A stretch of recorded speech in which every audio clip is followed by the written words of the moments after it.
There's a particular kind of pain that comes from being betrayed by someone you genuinely wanted to help succeed.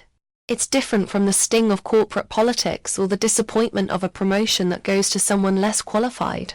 This pain cuts deeper because it's personal, intimate, and usually invisible to everyone except the person experiencing it. You've probably felt some version of it yourself. That moment when you realize that your generosity has been mistaken for weakness.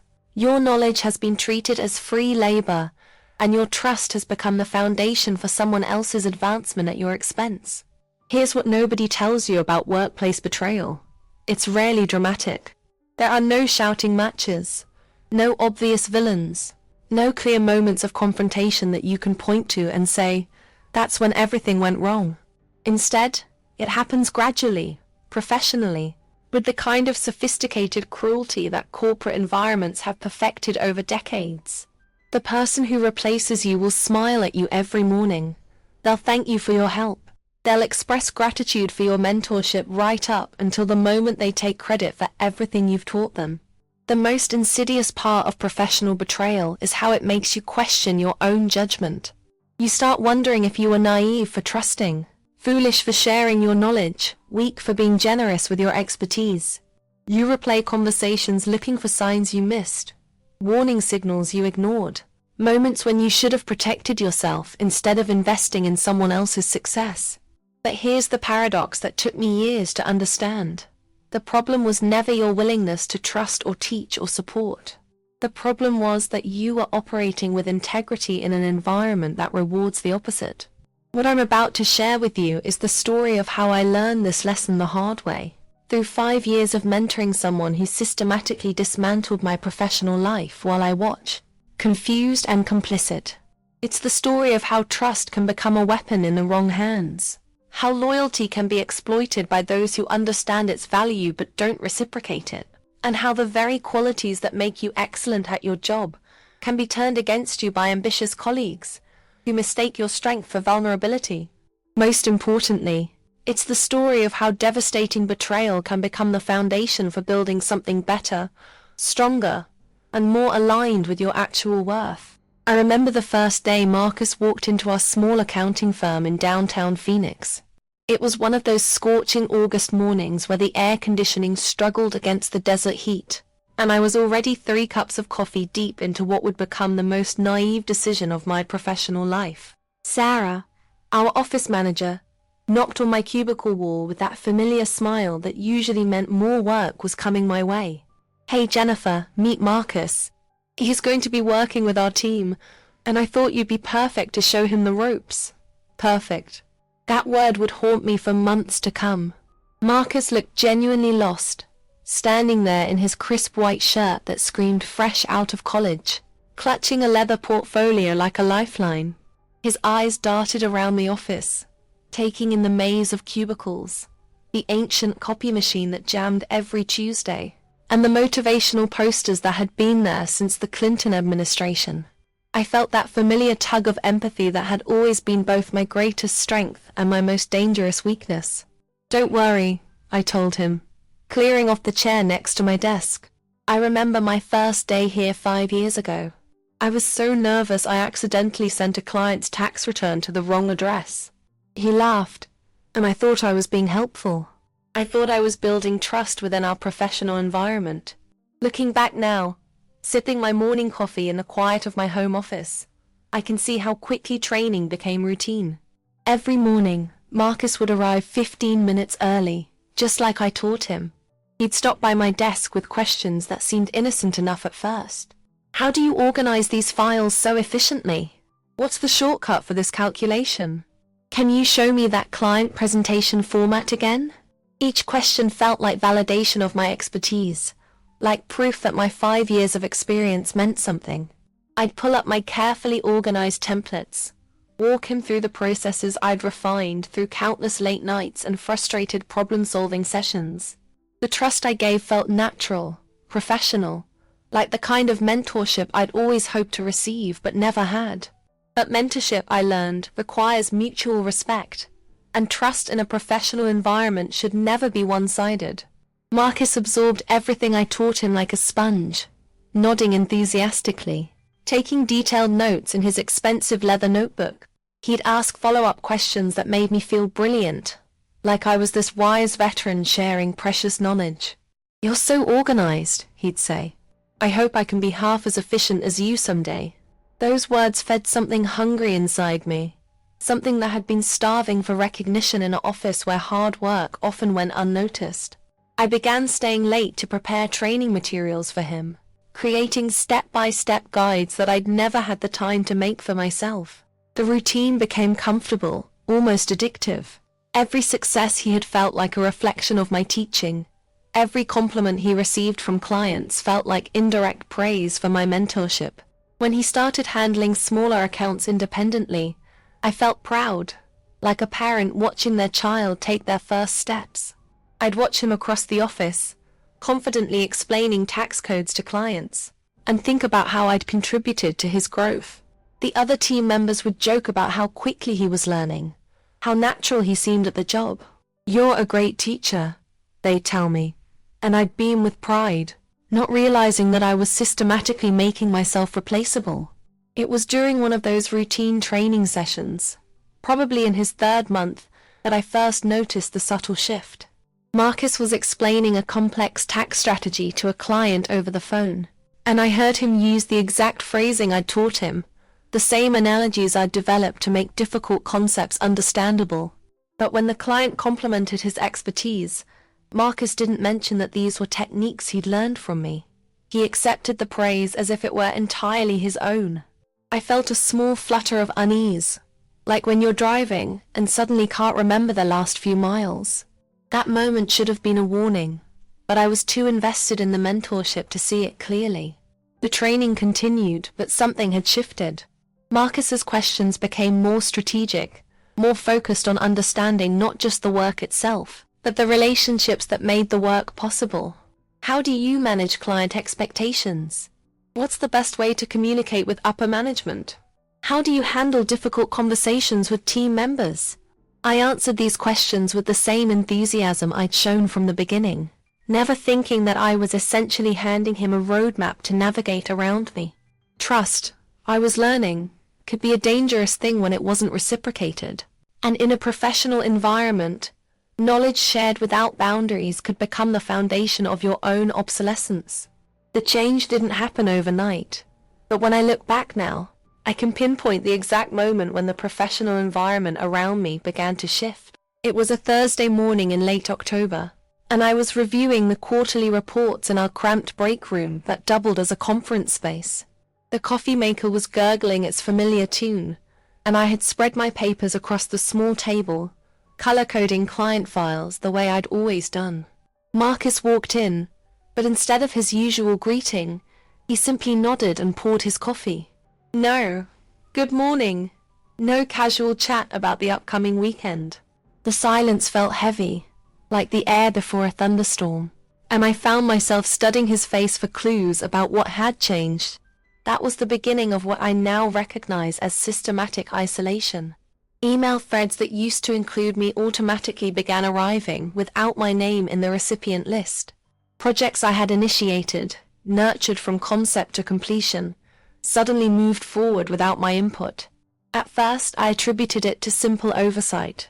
Maybe Sarah forgot to add me to the distribution list. Maybe Marcus was just trying to show more independence.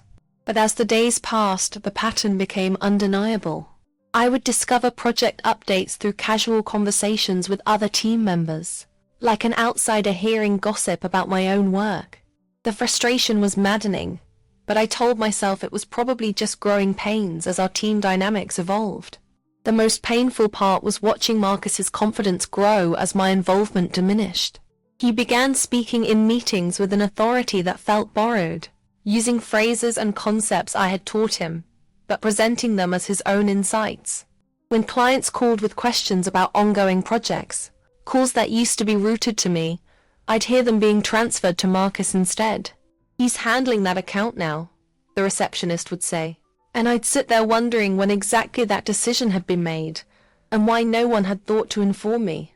Trust, I was learning, could evaporate without ceremony, leaving behind only the bitter taste of professional betrayal. The breaking point came during a meeting with our biggest client, Henderson Manufacturing. I had been managing their account for 3 years, building a relationship based on trust and consistent service. Their books were complex, requiring the kind of institutional knowledge that only comes from years of experience. But when the meeting was scheduled, Marcus was listed as the primary contact. I wasn't even copied on the calendar invitation. I only learned about it when I overheard him on the phone, discussing details of Henderson's tax strategy using information I had compiled just the week before. The disappointment was crushing, but it was the casual way he dismissed my contribution that truly stung. That afternoon, I decided to address the situation directly. I found Marcus in the supply closet, organizing files in the methodical way I had taught him. I noticed I wasn't included in the Henderson meeting, I said, trying to keep my voice neutral. He looked up with what seemed like genuine surprise, but there was something else in his expression, something that looked almost like pity. Oh, that. Yeah, I thought I could handle it solo this time. You know, show some initiative. Initiative. The word felt like a slap. Everything I had taught him, every late night I'd spent preparing him for exactly this kind of responsibility, was being reframed as his own ambition. The loyalty I had shown him, the trust I had invested in his development, was being quietly erased from the narrative. The professional environment became increasingly cold after that conversation. Marcus would still greet me politely, but there was a distance in his manner that hadn't been there before. He no longer sought my advice on complex cases, and when he did ask questions, they felt perfunctory, like he was going through the motions of consulting me, rather than genuinely seeking my input. I began to feel like a ghost in my own workplace, invisible to the very person I had invested so much time and energy in developing. The other team members seemed to sense the shift too, and gradually, they began directing their questions to Marcus instead of me. What hurt most was the realization that this distance hadn't appeared suddenly. Looking back, I could see the signs had been there for weeks, maybe even months. The way Marcus had started correcting small details in my work, not because they were wrong, but because he wanted to establish his own authority. The way he had begun scheduling his own meetings with clients, gradually taking over relationships I had spent years building. The way conversations would pause when I entered a room, as if my presence was somehow unwelcome. The betrayal wasn't a single dramatic moment. It was death by 1,000 small cuts, each one so minor that I had dismissed it, until the accumulated damage became impossible to ignore. The morning I walked into the office and found my desk had been moved was the morning I understood that. Betrayal in a professional environment doesn't always come with explanations or apologies. It was a cold December morning, the kind where your breath fogs up as you walk from the parking garage to the building, and I was carrying my usual coffee from the diner across the street. The security guard, Jimmy, gave me his customary nod as I badged in, and I took the elevator to the 3rd floor just like I had every workday for the past 5 years. But when I stepped into our office space, something was wrong. My desk, which had been positioned near the window overlooking the courtyard, was gone. Not just moved, gone. In its place was a small conference table with 4 chairs, and my computer, my files, my carefully organized workspace had been relocated to a corner cubicle near the copy machine, the kind of spot where they put new hires or temporary workers. I stood there for a moment, coffee growing cold in my hands, trying to process what I was seeing. My nameplate had been removed from the window desk, and Marcus was sitting there, already logged in, already working. He looked up when he saw me, and there was something in his expression that might have been guilt, but it passed so quickly I couldn't be sure. "Morning, Jennifer," he said, as if nothing had changed, as if the past 5 years of my professional life hadn't just been erased overnight. The silence was deafening.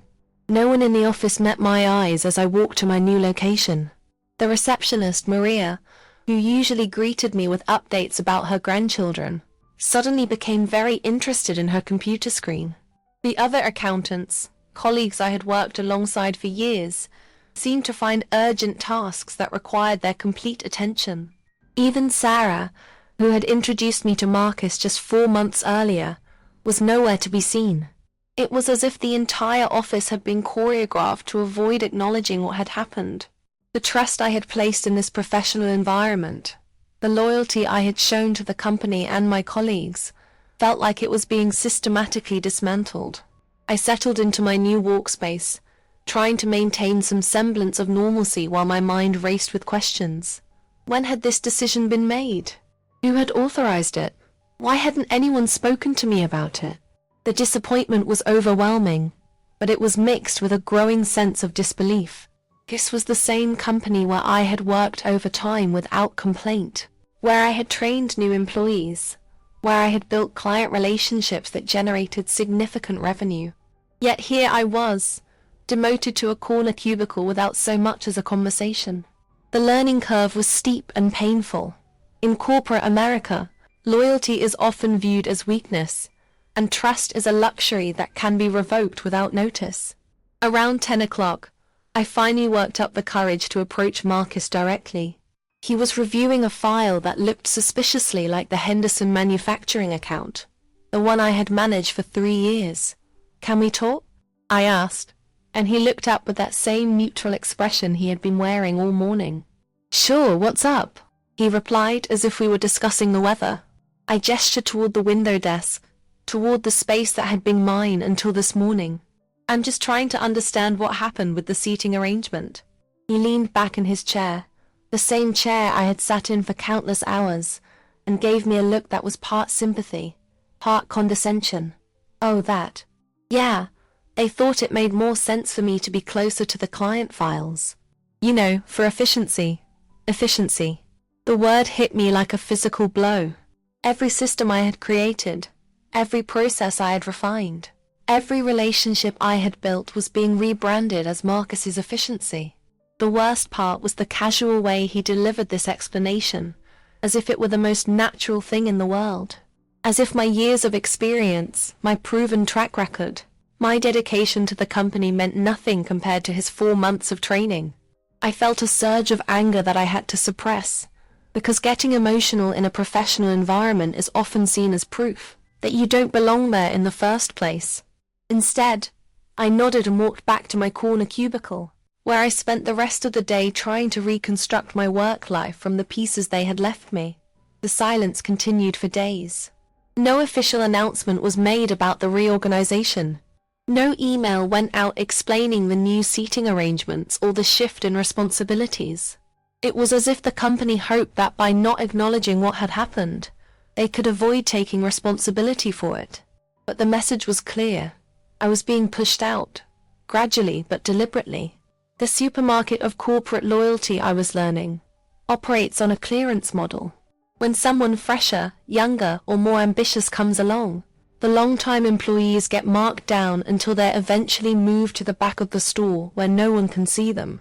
The betrayal wasn't just personal, it was systematic, and it was designed to make me complicit in my own professional demise. The Henderson manufacturing presentation was scheduled for a Friday afternoon in January, and I knew it would be the final test of whether I still had any place in this professional environment. I had built that account from the ground up, starting with cold calls 3 years ago, and developing it into one of our most profitable client relationships. Every strategy in that presentation had been refined through countless revisions, late nights, and careful attention to the client's specific needs. Yet when the meeting invitation appeared in my inbox, I was listed as an optional attendee, a designation that felt like a knife twist in an already bleeding wound. The trust I had invested in this company, the loyalty I had shown through years of dedicated service, was being repaid with systematic erasure. I arrived early that Friday, packing in the spot I had claimed as my own for the past 5 years, and walked into the office carrying the weight of uncertainty. The conference room had been set up for the presentation, and I could see Marcus arranging his materials at the head of the table. My materials, really. The charts and graphs he was organizing were based on analysis I had conducted, trends I had identified, solutions I had developed. But my name was nowhere to be seen on the title slide. Instead, it read, Henderson Manufacturing Strategic Review, prepared by Marcus Johnson. The disappointment was crushing, But it was the casual way everyone accepted this revision of history that truly broke something inside me. The clients arrived at 2 o'clock sharp, and I watched from the back of the room as Marcus greeted them with the confident handshake I had taught him. Mr. Henderson, a gruff man in his 60s, who had initially been skeptical of our firm's capabilities, smiled warmly at Marcus and complimented him on his previous work that I had done, previous relationships that I had built. The learning process was brutal but clear.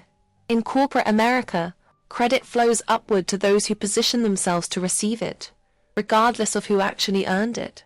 I stood there, invisible in my own conference room, watching my professional legacy being transferred to someone else in real time. Marcus has been fantastic to work with, Mrs. Henderson said during the opening pleasantries. His attention to detail and innovative approach really impressed us. She was describing work I had done, strategies I had developed, attention to detail I had honed over years of experience. Yet Marcus accepted these compliments with the grace of someone who truly believed he deserved them. The betrayal was complete, but it was the way he occasionally glanced at me during the presentation that made it especially painful. Not with guilt or acknowledgement, but with a kind of casual confidence that suggested he had always been the rightful owner of this work. The presentation itself was flawless, which made the experience even more bitter. Marcus had memorized every detail I had taught him, every nuance of the client's business model, every strategic recommendation I had developed. He fielded questions with expertise that was entirely borrowed, using phrases and concepts I had shared with him during our training sessions. When Mr. Henderson asked about the long-term implementation timeline, Marcus responded with the exact framework I had created, down to the specific milestones and checkpoints. The frustration was maddening, but I had to admire his preparation, even as I mourned the death of my professional identity. Halfway through the presentation, Sarah entered the room and took a seat near the front. She had been conspicuously absent during the weeks leading up to this meeting, and I wondered if she had been avoiding me out of guilt, or simply because she no longer saw me as relevant to the company's future. When the Hendersons complimented the quality of the work, Sarah beamed and talked about how proud she was of our team's efforts. Our team, as if I was still part of it, as if my contribution was still valued. The words felt hollow, performative, designed to maintain the illusion of inclusivity, while systematically excluding me from the reality of professional recognition. The meeting concluded with handshakes and promises of continued partnership. The Hendersons were clearly satisfied with the presentation, and Marcus had successfully positioned himself as their primary point of contact going forward. As the clients filed out, chatting enthusiastically about implementation plans, I remained in my chair at the back of the room, processing what I had just witnessed. The professional environment I had trusted, the company I had served with dedication and loyalty, had just completed my erasure. I wasn't fired. I was simply made irrelevant. And perhaps that was the most sophisticated form of betrayal of all, being eliminated so gradually, so professionally, that you couldn't even point to a specific moment when the knife went in. The end came on a Tuesday morning in February, delivered with the clinical efficiency that only human resources can master. I had stopped at my usual diner for coffee before work, chatting with Betty, the waitress who had been serving me the same order for 3 years. "The usual, honey?" she asked, and I nodded, appreciating the consistency of this small ritual in a world that had become increasingly unpredictable. The coffee was hot, the morning was crisp, and I had no idea that I was about to experience the final betrayal in what had become a masterclass in professional dissolution.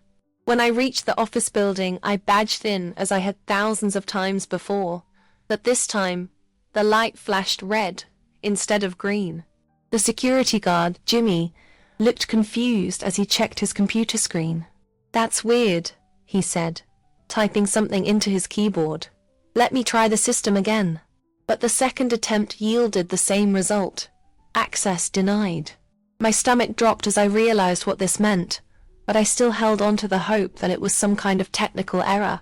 Jimmy called upstairs to the HR department, and after a brief, muffled conversation, He handed me a visitor's badge and directed me to the third floor.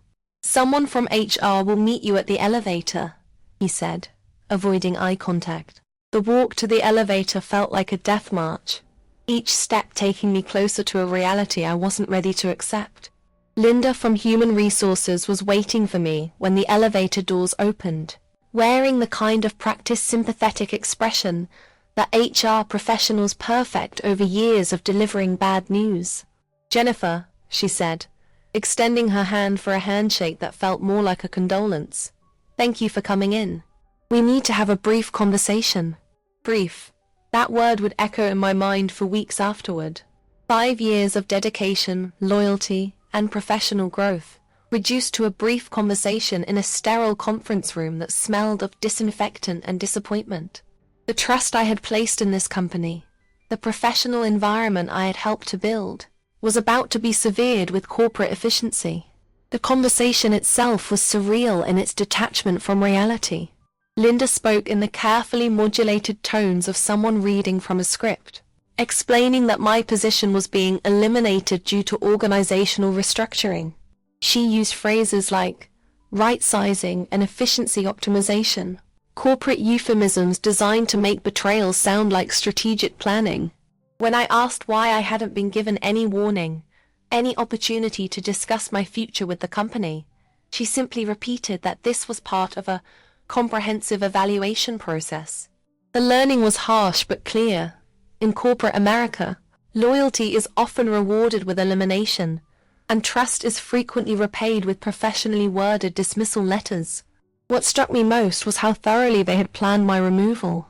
Linda had prepared a folder with all the necessary paperwork, including a severance agreement that required me to sign a non-disclosure agreement about the circumstances of my departure.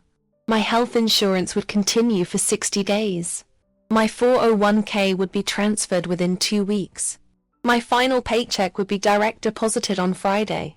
Everything had been calculated, processed, and packaged with the kind of attention to detail that my actual work had never received. The frustration was overwhelming, but I signed the papers because I needed the severance money, and because fighting would have required energy I simply didn't have anymore. The most painful part was the silence from my former colleagues. As Linda escorted me to collect my personal belongings, I passed the desks of people I had worked alongside for years. Maria, the receptionist who used to share stories about her family. Tom, the senior accountant who had helped me navigate office politics during my first year. Even Sarah, who had hired me and supposedly valued my contributions. None of them met my eyes. None of them offered a word of farewell or acknowledgement. It was as if I had already been erased from their memory, as if the 5 years we had worked together had never happened. The professional environment I had trusted had become a graveyard of relationships that apparently meant nothing once I was no longer useful. The box of personal items Linda handed me was smaller than I expected. A coffee mug from a conference I had attended. A small plant that had survived on my windowsill for 3 years. A photo of my nephew that I kept next to my computer. 5 years of professional life, reduced to objects that could fit in a cardboard box from the supply closet. As Linda walked me to the elevator for the last time, I felt the weight of not just personal disappointment, but professional betrayal. The loyalty I had shown, the trust I had invested, the dedication I had demonstrated had been systematically devalued until I became disposable. And the most sophisticated part of the betrayal was how normal they made it seem. How routine, how inevitable. Just another Tuesday morning in corporate America, where trust is a liability and loyalty is often rewarded with a cardboard box and a non-disclosure agreement. The weeks following my departure passed in a haze of disbelief and restless nights. My small apartment, which had always felt like a sanctuary after long days at the office, now felt like a prison where I was trapped with my own thoughts. The routine I had maintained for 5 years was gone, replaced by an endless stretch of empty hours and unanswered questions. I would wake up at 6:30 out of habit, reach for my phone to check work emails, and then remember that there were no work emails anymore. The silence was deafening, but it was the kind of silence that screams with everything left unsaid. Trust, I was learning. leaves an echo when it's broken, and that echo can drive you to madness if you let it. Food became tasteless during those first few weeks, as if my sense of taste had been another casualty of the professional betrayal I had experienced. I would sit at my kitchen table, staring at meals I had prepared but couldn't bring myself to eat, while my mind replayed every conversation, every training session, every moment of misplaced confidence in Marcus's character. The coffee that had once been a comforting morning ritual now tasted bitter and cold. Even the diner across from my old office, where I had eaten lunch countless times, became a place I actively avoided. Betty, the waitress who had served me for years, represented a connection to a professional life that no longer existed, and I wasn't ready to explain why I wouldn't be coming in anymore. The isolation was perhaps the most difficult aspect of this period. In the immediate aftermath of losing my job, I had expected some form of contact from my former colleagues. A text message expressing sympathy, a phone call offering support, even a brief email acknowledging what had happened. But as days turned into weeks, it became clear that the silence was deliberate. The professional environment I had trusted had not only betrayed me professionally, but had also severed every personal connection I had built over 5 years. The disappointment was crushing, but it was also educational. I was learning that workplace relationships, no matter how genuine they might seem, are often conditional on your continued usefulness to the organization. Sleep became elusive, replaced by nights of staring at the ceiling and analyzing every detail of my experience with Marcus. I would replay our training sessions, looking for signs I had missed, warnings I had ignored, moments when I should have recognized his true intentions. The frustration was maddening because the signs had been there, subtle but present, and I had dismissed them all in favor of maintaining trust in a professional environment that didn't deserve it. I would lie awake wondering if I had been naive or simply loyal, if my willingness to mentor and support had been a strength or a fatal weakness. The learning process was brutal. In corporate America, generosity is often seen as vulnerability, and vulnerability is often exploited by those ambitious enough to take advantage of it. 3 months after my termination, I finally received a message from an unexpected source. Carol, who had worked in the accounting department before transferring to our branch office in Tucson, reached out through LinkedIn with a simple message. "I heard what happened. Can we talk?" We met at a small coffee shop near the university, far from the downtown area where I might accidentally encounter someone from my former workplace. Carol looked uncomfortable as she stirred her latte, clearly struggling with how much to reveal. "I need you to know that what happened to you wasn't sudden," she finally said. "They had been planning it for months. Marcus was brought in specifically to replace you, and everyone in management knew it from the beginning." The revelation hit me like a physical blow, but it also brought a strange sense of relief. For months, I had been questioning my own judgment, wondering if I had somehow caused my own professional downfall through naivety or poor performance. But Carol's words confirmed what I had suspected, but been afraid to acknowledge. The betrayal had been systematic, calculated, and deliberate. They wanted someone younger, cheaper, and more willing to work without questioning company policies. Carol continued. "You had too much experience, too much institutional knowledge. You were asking for raises, for recognition, for basic professional respect. Marcus was willing to work for less money and take credit for work he didn't do. The trust I had invested in the company, the loyalty I had shown through years of dedicated service, had been repaid with a sophisticated campaign of professional replacement." That conversation with Carol marked a turning point in my recovery process. The anger I had been suppressing finally had a target that made sense. I wasn't angry at myself anymore for being trusting or loyal or generous with my knowledge. I was angry at a system that rewards betrayal and punishes integrity. The professional environment I had believed in, where hard work and dedication were supposed to be valued, revealed itself to be nothing more than a marketplace, where loyalty is sold to the highest bidder and trust is a commodity that can be traded for profit. But with that anger came clarity, and with clarity came the beginning of something that would eventually become strength. The learning was painful but necessary. Sometimes you have to lose everything you thought you wanted to discover what you actually need. Today, as I sit in my home office overlooking a small garden I planted with my own hands, I can say with certainty that the betrayal I experienced was the most painful and most valuable lesson of my professional life. My consulting practice is smaller than the corporate position one once held, serving perhaps a dozen clients instead of managing hundreds of accounts. But every relationship I build now is founded on mutual respect and clearly defined boundaries. The trust I extend is earned through consistency and reciprocated through genuine partnership. I no longer work in environments where loyalty flows only upward and recognition is distributed based on politics rather than performance. The learning has been profound. Sometimes losing everything you thought you wanted is the only way to discover what you actually need.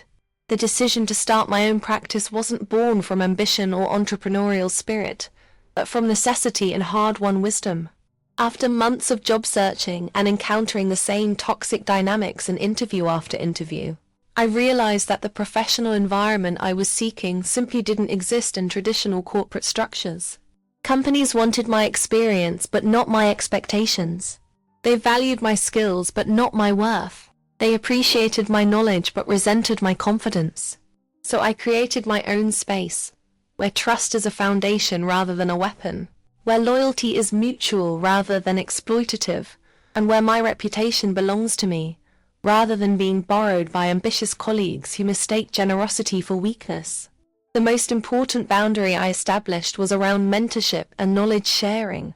I still train and develop other professionals, but now it happens within structured relationships where expectations are clear and credit is protected.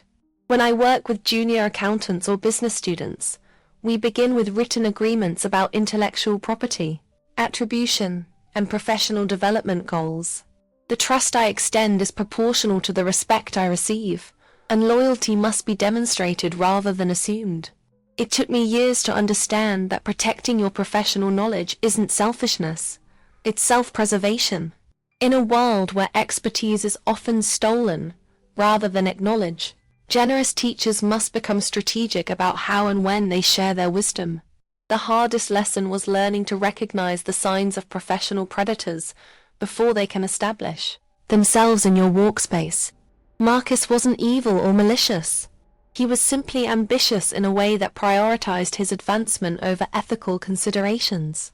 The red flags were there from the beginning. The way he absorbed credit without offering attribution. The way he positioned himself as naturally gifted rather than well taught. The way he gradually inserted himself into relationships I had built.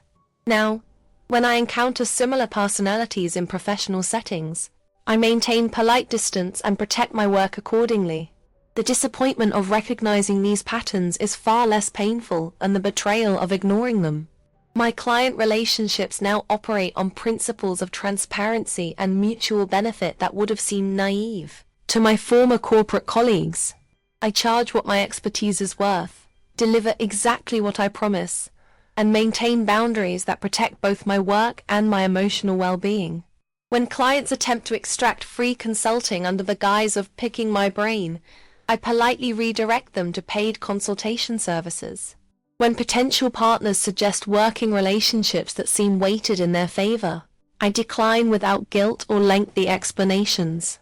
The frustration of saying no to potentially profitable opportunities is far outweighed by the peace of mind that comes from working only with people who value my contributions appropriately.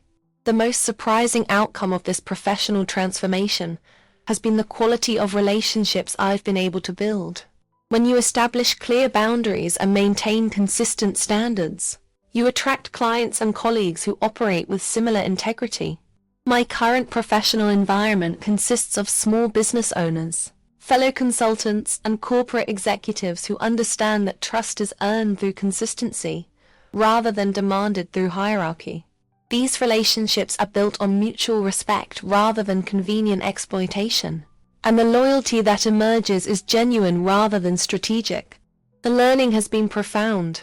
When you stop accepting professional environments that don't value your worth, you create space for relationships that do. Looking back on my experience with Marcus and the company that enabled his betrayal, I feel something that might surprise people who know the story. Gratitude. Not for the pain or the injustice, or the months of financial uncertainty, but for the clarity that came from having my illusions shattered so completely. The professional environment I thought I wanted, built on traditional corporate hierarchies and competitive advancement, was never going to provide the satisfaction and security I was seeking. The trust I was investing in institutions and individuals who didn't deserve it was trust I should have been investing in myself. The loyalty I was giving to companies that saw me as replaceable was loyalty I should have been directing toward my own professional development and independence. Sometimes the most devastating betrayals are also the most liberating, because they force you to build something better from the ruins of what you thought you needed.